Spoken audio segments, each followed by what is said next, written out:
Guy being a deaf podcaster is nothing compared to ALS, compared to serving in prison for 22 years. I want you to take my work and let it empower you to make a difference and be remarkable. This book and this podcast, it ain't about me. This book is about the other people, for other people. Whatever the mind can conceive and believe, the mind can achieve. Welcome to the Dream Big and Think Different podcast, where we inspire, impact, and empower. Progress is impossible if you always do things the way you have always done things. It's time to dream big. Here's your host, Dr. Sachin Maskey.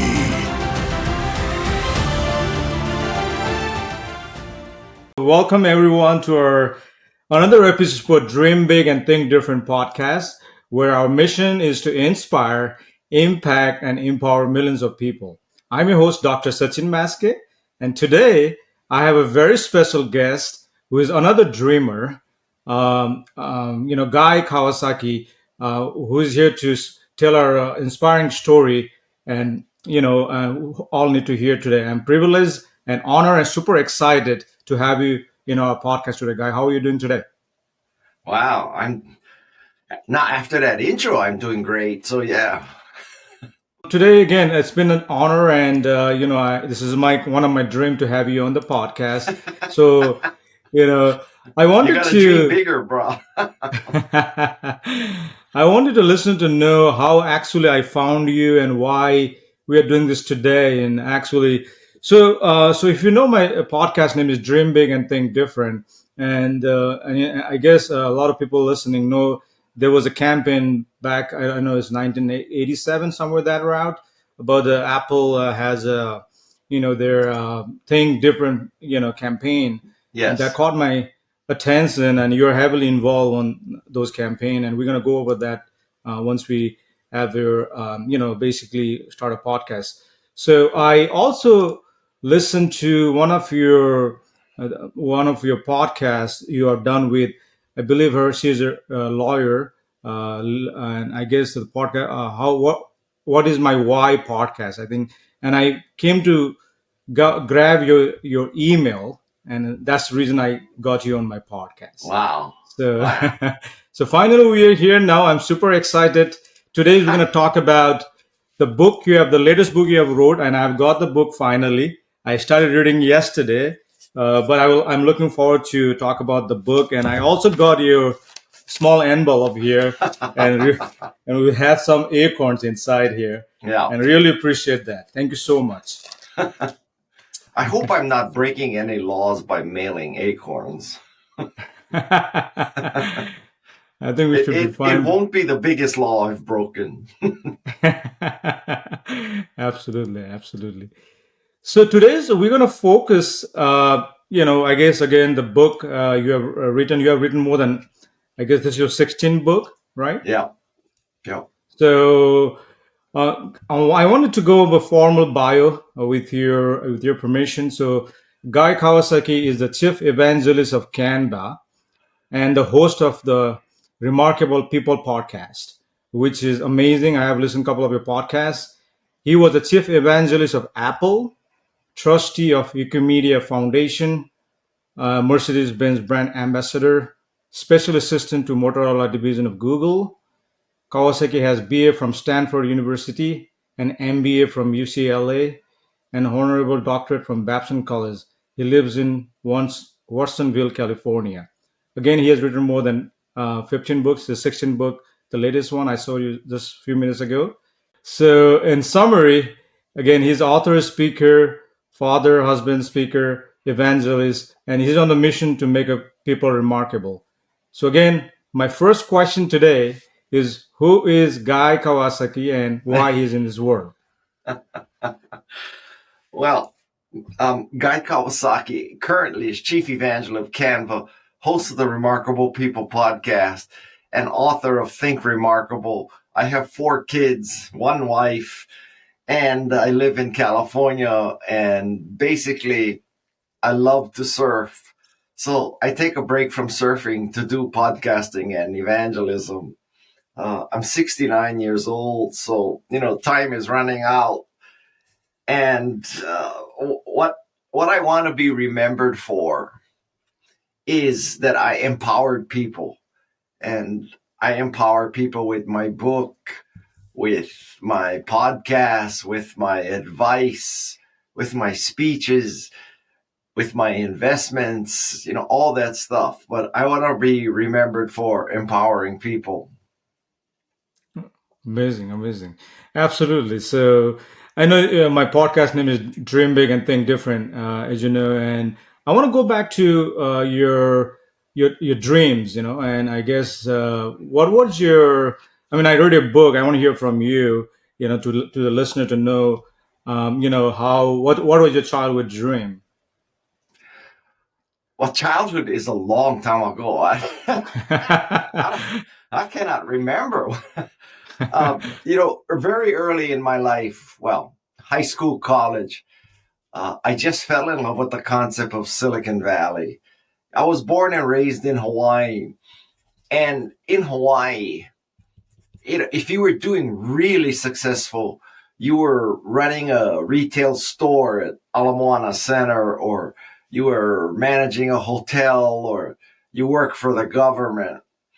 And I came to the mainland for school, and man, it was like the waters parted and the scales were removed from my eyes. And people are building companies like Hewlett Packard and Intel, and this is before Apple. And sure. I said, wow, I have arrived, man. This place is for me. And so I wanted to start a tech company. I have started several tech companies. And, it's the proverbial story of two guys in a garage create Apple. That was the kind of the goal. Sure. So I guess again, it's a long time back. But when I was, listening in Audible, the Wise Guy, the book you wrote, I think you mentioned about what struck me was your father wanted, again, all Asian family. I guess we have only few options, either to be a doctor, engineer, and pilot. Right? Those are basically, my dad told me that you only have those options in your life. So I guess you had a similar story, if I am not wrong.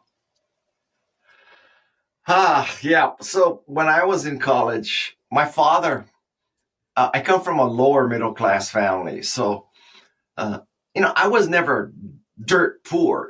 I don't want to paint this like sort of retroactive history of how I overcame so much poverty and all that. Because quite frankly, though we lived in a lower, class part of Hawaii, I never knew I was poor. I mean, it's not like I didn't have clothes or I didn't have food or, I didn't have money for textbooks. And this is largely because of my parents. So that, they made all these sacrifices. But I certainly wasn't handed life on a silver platter. It's not like my last name is Trump. So I was going to this public elementary school in Kalihi Valley in Hawaii. And a sixth grade teacher told my parents that I had too much potential and they should take me out of the public school system and put me in a college prep system. And, that was an inflection point in my life because my parents listened to her. They made even more sacrifices. They put me into a private prep school. I don't know why, and I don't know why Stanford accepted me, but somehow I got into Stanford. And when I got to Stanford, that's when I fell in love again with tech. And, not again. I fell in love with tech in Silicon Valley. And I met somebody named Mike Boych, and we became fast friends. He came from a very wealthy family, and he too wanted to start a company. And we became closest of friends. And later he went to Apple and he hired me into Apple. So, the rest is history, right? So, Steve Jobs had a commencement speech for Stanford where he said, you can only connect the dots looking backwards. And that is so true. So, looking backwards, if that sixth grade teacher had not told my parents to put me into Iolani, if I had not applied at Iolani to Stanford, if I had not got to Stanford, I would have not met Mike Boych. If I had not met Mike Boych, I don't know what I would be. I went to law school after Stanford for 2 weeks and quit because I couldn't Oh, handle it. really? Yeah, so then Mike Boych eventually hired me into Apple, and the only reason why he hired me was because we were best friends, not because I was qualified. And so all of this, I can trace back to that 6th grade teacher at Kalihi Elementary. Her name was Trudy Akau. Wow. So if you're a teacher out there, you should know that, some of the littlest decisions and influence you try to use on people can have enormous effect. And Absolutely.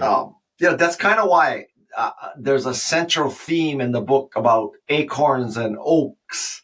Yeah. An acorn is such a tiny little thing, and it becomes this humongous oak tree. And an oak tree is not an oak tree. It's really an ecosystem. It supports, birds and insects and, a whole bunch of things. It's not just a tree. And it starts with an acorn. Yeah. Amazing. I think you're absolutely true. Unfortunately, I guess this was just a couple of days ago. One of my teacher passed away, but he had a very big influence in my life and many other people's lives. So I agree totally that anybody listening who is a teacher has a big influence in our life, our kids' life, everybody's life. So that's true. And you know what?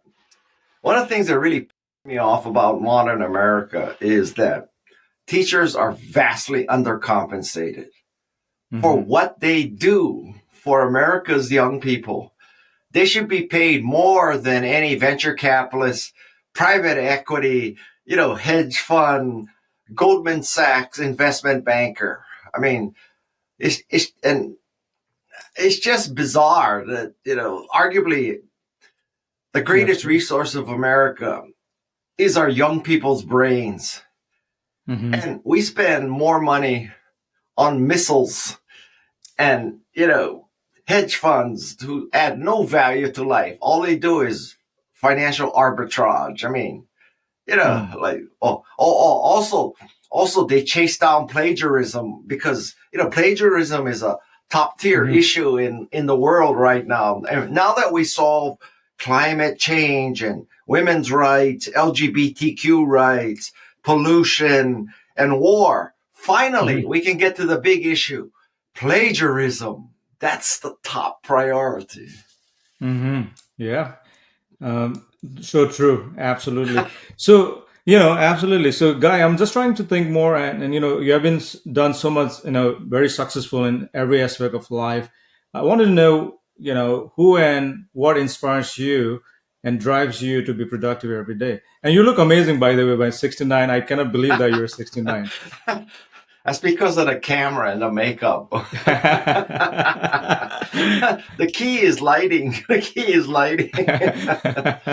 So, when people are asked a question like that, it's kind of like there was a Sandra Bullock movie about Miss America, and she was an undercover Miss America contestant. And one of the questions in Miss America kind of contest is, what's your passion in life, or what's the most important thing for you, or, whatever, right? And everybody says, well, I want to make the world a better place for people to live. I want to end poverty. I want to end, sickness and blah, blah, blah.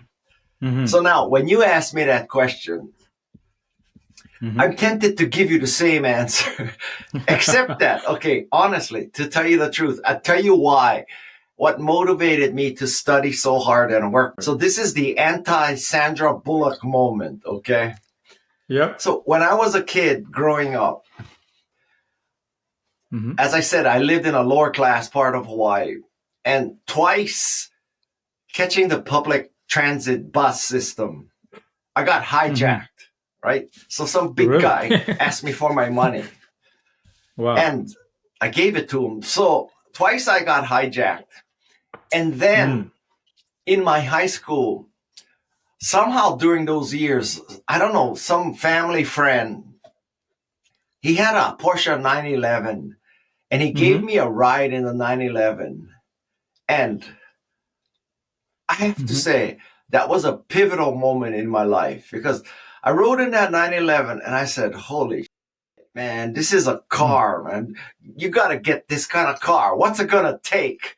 So whereas many people, say they want to change the world, I just wanted to change the car.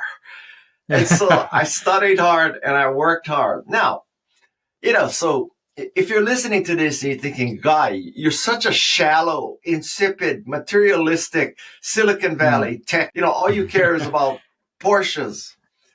I mean, I could see how you could conclude that. But the bigger and the more important message is this, that it doesn't matter what motivates you. Maybe you want to end poverty or sickness, all right? Maybe you want a better car. Maybe you envy someone for something materialistic. I think you should not judge people's motives. The most important thing is not the motive, but the fact that you got motivated. And if loving Porsches or trying to end crime or climate change, whatever motivates you, if that makes you study and work hard, God bless you. God bless you. That's the key. Just get motivated. I agree. I totally. All you parents, tell your kids that. Absolutely. Thank you for sharing that. And you know what? Just to continue this story. So now, now I have a Porsche, okay, and my kids have friends, and my kids have friends who come from disadvantaged families, right? From families that, living right above the poverty line, multiple kids, one bedroom apartment. And you know what? I take them all for rides in the 911 because one day I want them to look back and say, when I was in high school, my high school friend, he gave me a ride, and then some of them I even let him drive. I said, and he let me drive his Porsche. And that was the day I knew I had to work hard and study. Hallelujah, Absolutely. baby. Hallelujah. Absolutely. I agree. I mean, I guess, thinking back on my motivation too, I mean, when I came to the United States, 2006, I landed in a beautiful country. And for me was to get education. My parents, give me that motivations. And I mean, it's amazing country, and I'm so grateful, and people come here, from different backgrounds, and dream is the something I have personally inspired to, and getting me what I'm getting today. I'm, so grateful. Thank you for sharing. I'm a parent of 4 kids, right? So if you're a parent out there, this is a very important lesson, that you don't care why your kids are motivated, just that they're motivated. Absolutely. And if your kids lack motivation, send them to me in Santa Cruz. I'll let them drive my 911. Maybe that'll turn them. Absolutely. That's a free service from Guy Kawasaki. Motivation 101. I like that. So my next question, again, a similar kind of fashion question, but we always talk about success in life and, a lot of good things. And a lot of time we don't talk about struggles and challenges. I just want to see if you have something in your life that, and you probably have, but, can you tell us anything that your struggle challenges? Okay. As I look back on my life, I'm just the luckiest mother in the valley. I'm telling you, right? So, okay, lower class family in Hawaii, but my parents sacrificed, got me into this private school that led to Stanford, where I graduated, and I got into Apple, and the rest is history, right? And I cannot, as I said before, I cannot tell you that I overcame total poverty. It's not like my family was, they took the last helicopter out of the U.S. embassy in Vietnam, and then, they got off the aircraft carrier in San Diego, and the U.S. government say, goodbye, have a good life. And they only had a suitcase, so they, started working, in a 7-Eleven. I mean, I didn't do that kind of stuff. My grandparents came over to pick sugar cane. So, it's not like they bought the island of Maui and then they built their bunker. Let's just say this is different than the Zuckerberg story arriving in Hawaii. And so, knock on wood, in terms of health, I've had Meniere's disease. Meniere's disease is where you are losing hearing, constant ringing in your ear, tinnitus, and vertigo. But that's more or less controlled. About 2 years ago, I lost almost all my hearing. So right now, the only reason why we can have this conversation is because I have a cochlear implant. And a cochlear implant takes you from being deaf to have decent but not good hearing. That's a miracle. Wow. So yes, you could say, Guy, you overcame deafness. And I don't mean, this is my personal attitude, because there are deaf people who, it really is a hardship for them. But knock on wood, a cochlear implant worked for me and I could afford it. It's especially a pain in the ass to be a deaf podcaster. But then, one of the lessons in my book is you just have to draw inspiration, right? So in my book and in my podcast, I talk about people who at 16, they were sentenced to 40 years in prison for being an accomplice to a murder. And they got out after 15 years and they made themselves into successful artists. I talk about people who grew up in the projects in New York. They had, both parents were crack addicts. They moved about 30 times, I talk in my podcast and book about a woman named Andrea Lido Pete. And about 10 years ago, she was diagnosed with ALS. Now, when you get ALS, typically you die in 2 years. So she has lasted, 5x the normal life expectancy. And when she got ALS, she decided that she was going to complete a marathon in all 50 states. And she did it. And she did it, right? That's so amazing. Me with my deafness, I look at that and I say, okay, so she has ALS and she's supposed to die after 2 years. And, this guy was in prison for 22 years. And this guy had 2 crack addict parents. And this person was smuggled across the border as a baby and lived with 15 people in a 1-room house. So Guy, and Beethoven was deaf. So Guy, freaking wake up, baby. Nobody dies from deafness. Yes. I mean, if God said to me, Guy, I'll make you a deal. Nothing worse than deafness is going to happen to you. And then one day you're going to go to sleep and you're not going to wake up. I'll make that deal anytime. I'm lucky. That's amazing. Yeah, I thank you for sharing this personal, your health. I'm violating all the HIPAA rules. I'm a physician myself, and I know it's a challenging thing, and I'm glad you're able to do the podcast, whatever you want to do, and I'm really inspired. But you just said, yeah, you know what? I think my whole point is kind of opposite of what you just said. Is that Guy being a deaf podcaster is nothing compared to ALS, compared to serving in prison for 22 years. Compared to having 2 crack addict parents who are stealing your money. So, I want you to love my work. Don't get me wrong. I want you to take my work and let it empower you to make a difference and be remarkable. But this book and this podcast, it ain't about me. It's not, the gospel according to Guy. Look at me. I'm such a wonderful person. Look at all the challenges I've overcome. This book is about the other people for other people.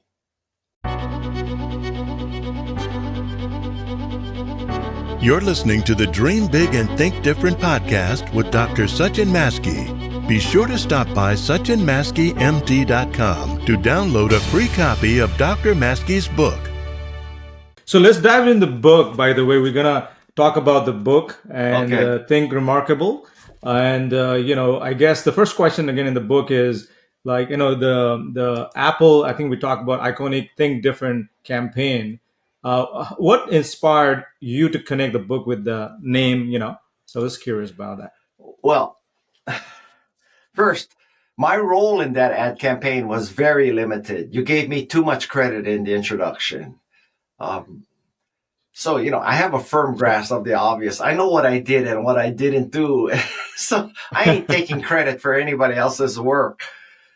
So, at the time, 1997, Apple was supposed to die.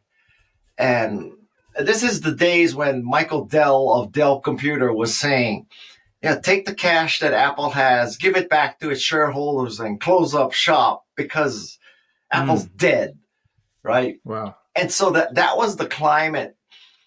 And I came back to Apple as an Apple fellow, and my job was to maintain the Apple community and the Apple cult. And back then, you literally had to think different in order to use a Macintosh, because the whole world was telling you it's a Windows MS-DOS world. And if you're using Macintosh, you're an oddball, ugly duck, loser, right? And so the whole campaign was capturing the spirit of, look at all these people like Amelia Earhart and Gandhi and Einstein and Richard Branson, all these people, all these leaders, all these people who made a difference. They were all thinking different. They weren't thinking the same. Yeah. So that's why that ad campaign worked so much, because if you were a Macintosh user, it just reinforced the fact that what you're doing is not only okay, it's also extremely innovative and creative. So now fast forward. And I was writing the foreword of the book, and I said, I gotta explain, what this Apple attitude and Apple perspective and philosophy. And I was searching for names. Naming a book is one of the hardest things. I would also make the case that sometimes figuring out the name is harder than writing the book. And once you got the name, writing the book is kind of easy. So, it's going back and forth. Like, should I call the book How to Be Remarkable? Should I call the book Remarkable You? Should I call the book, In Search of Remarkability? Who the hell knows, right? Yeah. And then I surfed with this guy, and he said, I love the Think Different campaign. You should call this Think Remarkable. And the light bulb went off. I said, you are absolutely right. The first time a lawyer came up with something creative in the history of man. And so when he said that, I said, this is it. Because you know what? Nobody, if you look up something like, How to Be Remarkable in Amazon, you probably find 5 similar titles, right? But it would never occur to anybody in the world to call their book Think Remarkable based on the Think Different campaign. Now, I give you credit. You name your podcast Think Different, right? So God bless you. I hope Apple doesn't sue you. But anyway, so now, I just fell in love with that name. So then I said, well, now I got to explain how we came up with this name of Think Remarkable. And to explain how we came up with the title Think Remarkable, I got to explain what Think Different is. And to explain what Think Different is, what better way to bring you into that conference room than when the Think Different campaign was first shown to Steve. And so, I think that nobody would think of that title, but once you hear it, hard to forget. But there are only, I think, maybe 3 people in the world who could pull off a book called Think Remarkable, or, based on Think Different, because you have to have like a tie and roots in Apple to kind of be able to pull that off, right? So one person, Steve Wozniak, could write a book called Think Remarkable. Steve Jobs could write a book called Think Remarkable. And I hope Guy Kawasaki can write a book called Think Remarkable. Now, Steve Jobs is dead and isn't a writer. So that leaves me, baby. Yeah, amazing story. I really like the way you just described. I'm just curious about Steve Jobs, and I mean, one of the iconic figure in the world who has made a significant impact in our lives. What was a few lessons you can share with anyone listening today from Well, Steve Jobs? Yeah, this right. book, Think Remarkable, is full of Steve Jobs isms. Uh, Sure. in fact, my wife, she read the draft. She said, you know what, Guy? I mean, let the guy lay in peace, man. Stop writing about it. So working for Steve Jobs, that was a remarkable experience. I mean, he truly was Absolutely. remarkable. Absolutely. And I got to tell you, it was a scary experience working for him because he was so demanding and Okay. he would not hesitate to just rip you to shreds in public. Now, I mean, and this is, every HR principle you've ever heard. You should communicate clearly. You should be transparent. You should be uplifting and positive and focus on goals and come to mutually agreeable, objectives and constantly be in contact, blah, Mhm. blah, blah. Yeah. Use your mouth half as much as you use your ears, blah, blah, blah, right? I can give you every HR axiom ever invented. I can tell you Mhm. something. Steve Jobs did none of that. None of that. He's Mm. anti-HR theory. And I Mhm. will tell you, though, that I was scared working for him because I saw him rip people and shred them in public. And I Wow. said to myself, Guy, you are not going to be that guy. You are Yeah. never going to be shredded by Steve Jobs. So fear of Steve Jobs made me Mhm. do some of the best work of my life. So Okay. all of you out there, I'm not saying that you should be a flaming asshole boss because that will help people do the best work of their life. Okay. Yeah. But I am saying that high expectations and high demands.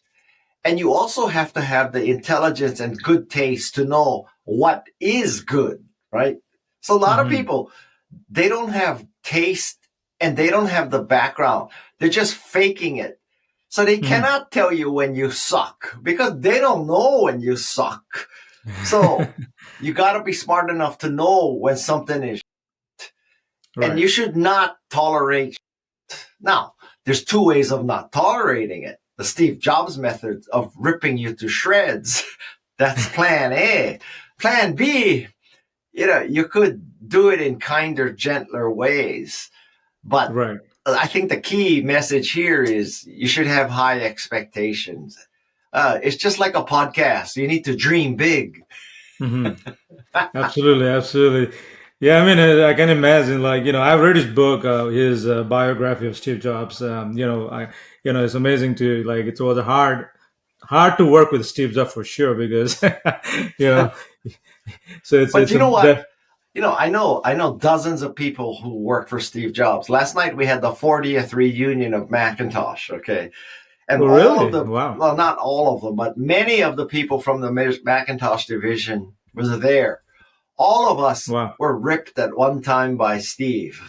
And I got to tell you, the room was full of joy and love, right? Wow. We were all telling our favorite Steve Jobs story about how he ripped me or ripped her, and how this all happened, and all the all the bullshit and blah blah blah. But it was just full of love and joy and happiness, and now this is 40 years after this happened, right? So like, Right, right. just ask yourself, do you think that, let's say the Tesla, I don't know, Tesla was introduced, I don't know, 2010 or something, right? Right. Do you think in 2050 30 employees from Tesla are going to get together and talk about the starting Tesla and the amazing, wonderful experience it was? And, Elon Musk was an asshole, but man, we loved him. And I cannot imagine, Right, right. that happening. Right, right. Yeah, absolutely. I mean, congratulations that you got to enjoy that moment again 40 years later. Well, That's amazing. I think that as you get older, the world makes more and more sense. And as I look back now, I had an English teacher in high school. He was the Hmm. toughest teacher, and he would also rip your writing to shreds. And Yeah. he had this method that you wrote an essay, he would circle every mistake you made, and you would have to write the sentence as you wrote it incorrectly. You would have to Uh-huh. write down the rule that you broke. Hmm. That between two independent clauses, there's a conjunction, and the conjunction must have a comma. Okay. Hmm. Yes. So you would have to write it the wrong way. You'd have to write down the rule, and then you would have to write it down again the right way. Let's just say that's a pain in it. And you Yeah. had to do that. And it was like just drilled into you. And I Yeah. hated it. But now I Uh, look back, and that's who made me a writer. And I look back at Steve Jobs, wow. and I understand, that's what made me appreciate great design and hard work.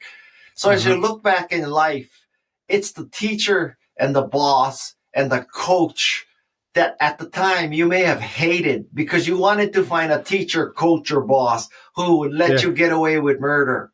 But 20 years later, you're going to look back and you're going to say, I learned so much from that.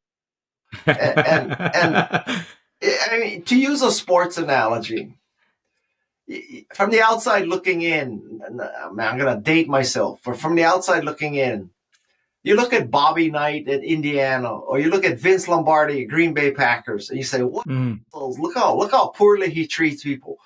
But the players who played for him love them, right? There's a right. reason for that. There's a Absolutely. reason for that. Absolutely. Yes. Thank you for. I mean, I encourage everyone to definitely get the book and learn more thing about the book, what Guy is talking about. But before, I guess we are towards the kind of a, believe it or not, it's almost 36 minutes, and wanna we wanna probably have another episode down the road if possible. But I wanted to ask you question about the. I was thinking, what should I ask him now?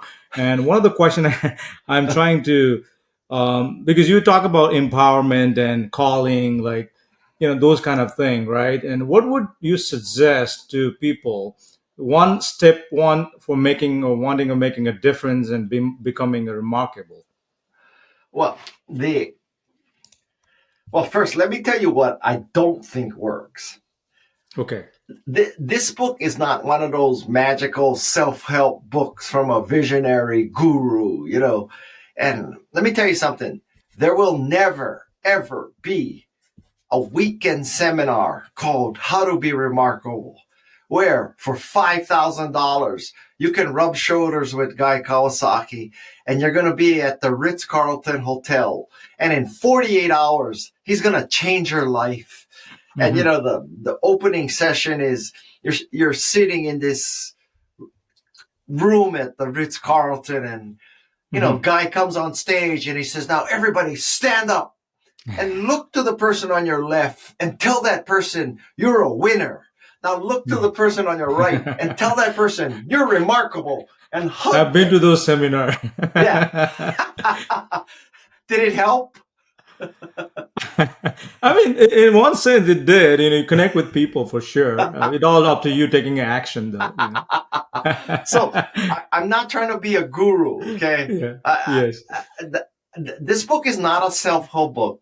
So you Sure. should understand that this book is not about, okay, you're a pig. I'm going to show you how to put lipstick on so you be a beautiful pig.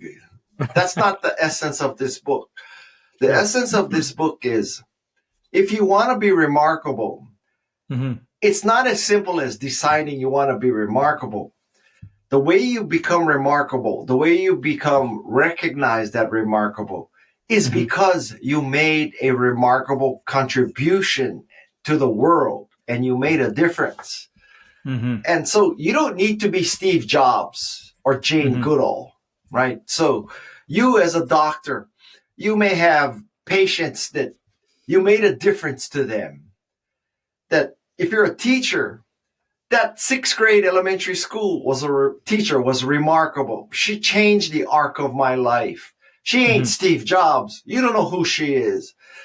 And so Absolutely. if you make a difference and you help people, I don't think you could prevent others from thinking you're remarkable.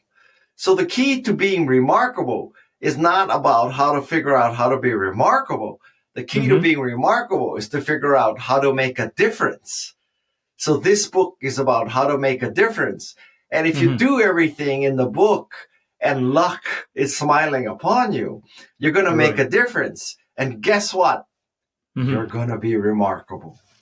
Absolutely, absolutely. I agree totally. You know, making a difference and making contribution to the society is definitely something I'm aspiring to do myself, and with my nonprofit, which I started, Danaga Foundation, which to build a hospital and schools around the world. That's my ultimate motivation to do everything I do.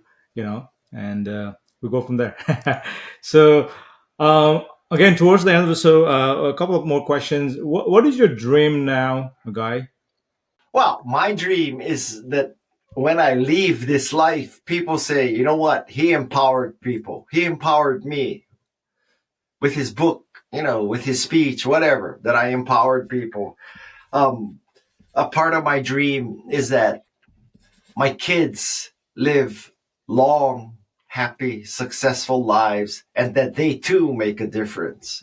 I think you can measure a lot of a person's worth by the kind of family he leaves behind. Absolutely. I hope I die before my wife so that my wife, can continue her just joy. My wife is a very joyous person. And, I don't want to be an anchor around her neck. I want to just go like that. And, God bless you, honey. Live the rest of your life in great joy. And the last dream I have, if you're a surfer, you might appreciate this. I took up surfing at the age of 60, which is roughly 52 years too late. And one of my dreams is I want to be able to hang 10. That is to walk to the front of the board and hang your 10 toes over the edge. Wow. And that is an extremely difficult thing to do.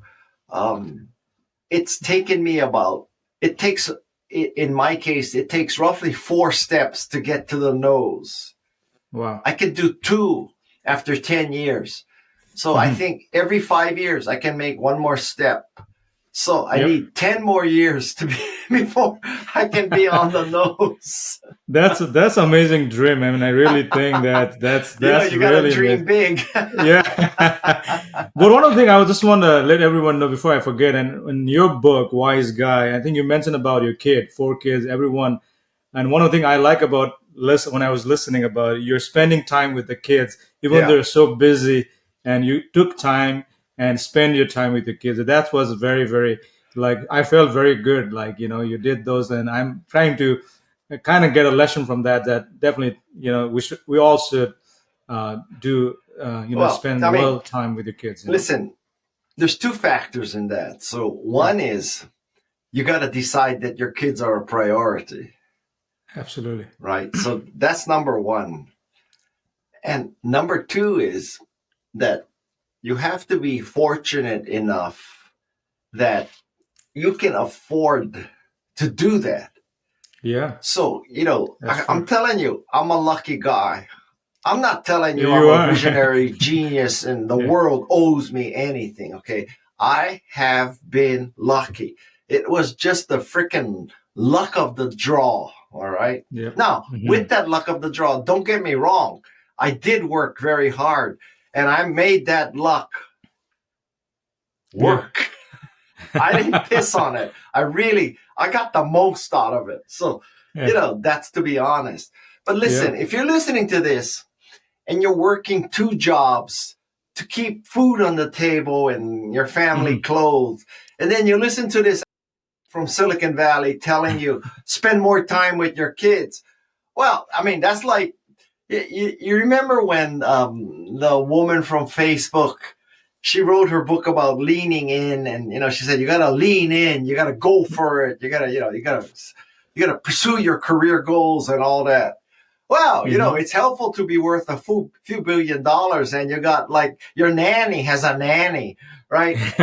So I am sensitive to the fact that I'm extremely lucky. So I had Sure. the option of spending time. Mhm. Many people don't have that option. And I mean, I wish I had this magical solution that says, okay, this is how you work only one job, and you can pick up your kids and you can make dinner for them. I Right. don't have that magic answer, but I'm just telling you that if you can, knock on wood, Mhm. I think family comes first. Well, yeah. Yeah, I mean, because there are a lot of rich people who have the ability to spend all the time they want with their kids, but they don't. Yeah, absolutely. I'm definitely not one of those. So for me, I consider before family is a health, and if you're not healthy, you're not going to enjoy the time with the family. And then Yeah. I call it freedom. Health, family, and freedom is the three things. I once there was this really successful, very famous VC, and he was supposed to go make a speech in like Singapore or Hong Kong, but he had some family issues come up, and he was just like,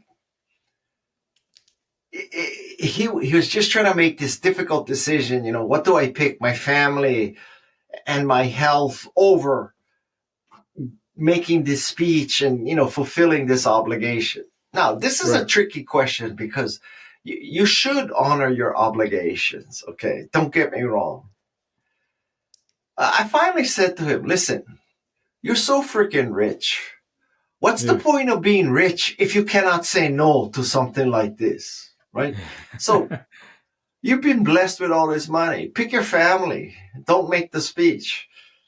So Sure. I've done that. I was supposed to make a speech, and I found out that Mhm. my two kids were going to be in a surfing tournament.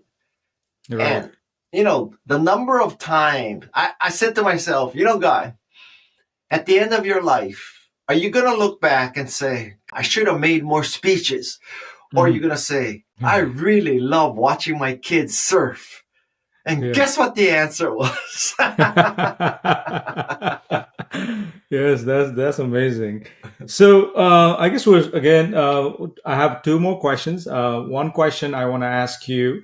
That's amazing. You have just explained that between family and everything.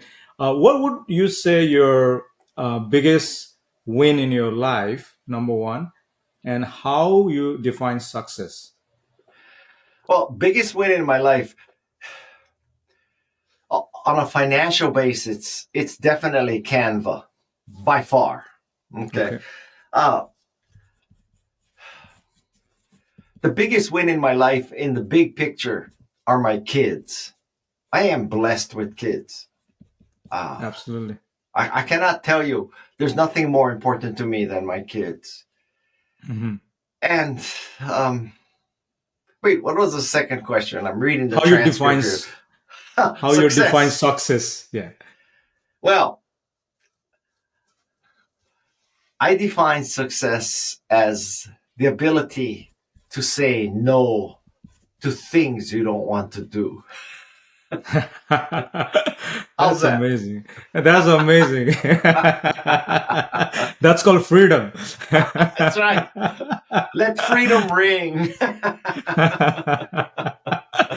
Amazing. My last question, guys, has been amazing. Hey, man, I wish that. 10 minutes ago, you said last two questions. 2 minutes ago, you said last two questions. Now you're saying this is the 5 last questions. I'm glad you're a doctor, but if this medical thing doesn't work out, you could be a pollster. You can take polls. Thank you. Seriously, this is the last question. So, how can people find you? And what is the one thing? Easier. One thing you want to share before you Well, share your wisdom? people can find me at guykawasaki.com. You can also learn about my podcast, which is at remarkablepeople.com. You can also learn out the book at thinkremarkable.com, because Guy knows how to get domains. That's for damn sure. I can get domains. Sure. So listen, if you are searching for some methodology on how to make a difference, this is the book for you. And in particular, if you're a parent and you have like teenage kids, and I know how hard it is to raise teenage kids because I've done it 4 times. Thank God I had a wife who could do it too. My son is turning 10 next year, so. Yeah. So trust me, there's going to be a point in your life in about 5 years where you're going to say, you know what? You never listened to me. Just read this book. Yeah.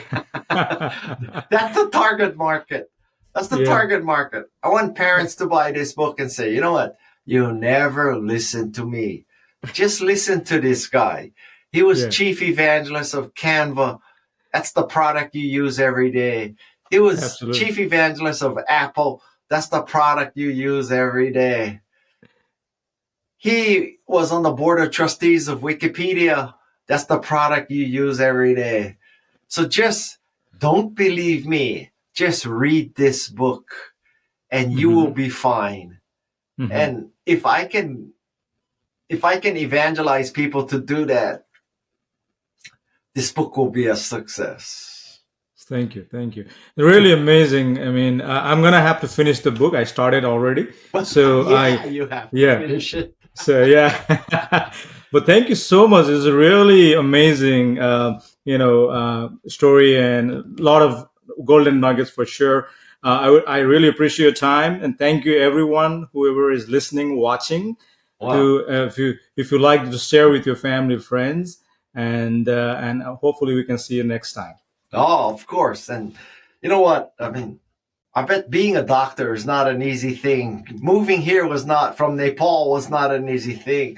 So on behalf of your patients, I want to thank you for doing what you do too. I'm sure that you are making the world a better place. Well, thank you so much. Thank you. All righty. Take care.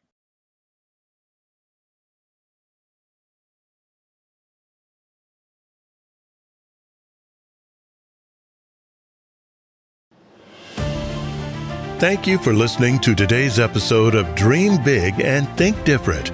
We hope you enjoyed it. Please be sure to subscribe to our show so you don't miss any gold nuggets. And we'd appreciate it if you could rate and leave us a review on iTunes, Spotify, and other platforms. Until next time.